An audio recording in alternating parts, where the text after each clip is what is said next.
Hey, it's Jones Loflin. Welcome to Insights from the Jones Zone, where I give you a way to master your week in 3 minutes or less. In my past life, I was a teacher, and Marvin Thompson was an auto mechanics instructor at the school.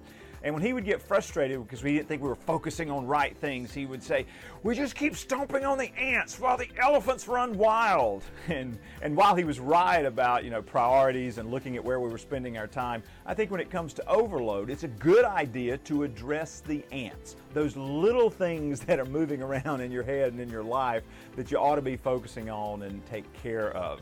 If you're starting a week where you're feeling overloaded by lots of little things, here are 3 reasons why I think you need to address those ants.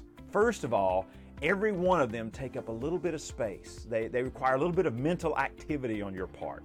Think about reading through your email when you've got 25 or 70, hopefully not 70, but a lot of new emails. If you just glance through the subject line of each one, you've put all those ideas or possible tasks or activities in your head, and it's hard to focus in the moment. So having a plan for how you're going to address them is helpful, or at least putting them somewhere where you can come back to them later, and so it's not crawling around in your mind is important.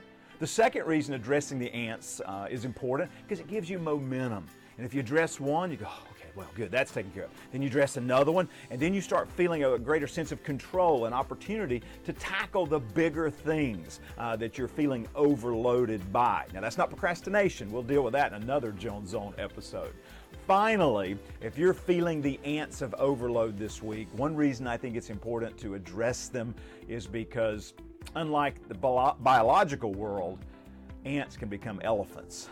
As my friend Luke Jackson says, nothing ever gets better from neglect. If you don't pay attention to the ants now and do something about them, they can get really big, can't they? This is Jones Loflin. I hope it's a week where you address a lot of those ants of overload in your world. Thanks for spending a few minutes with me today in the Jones Zone.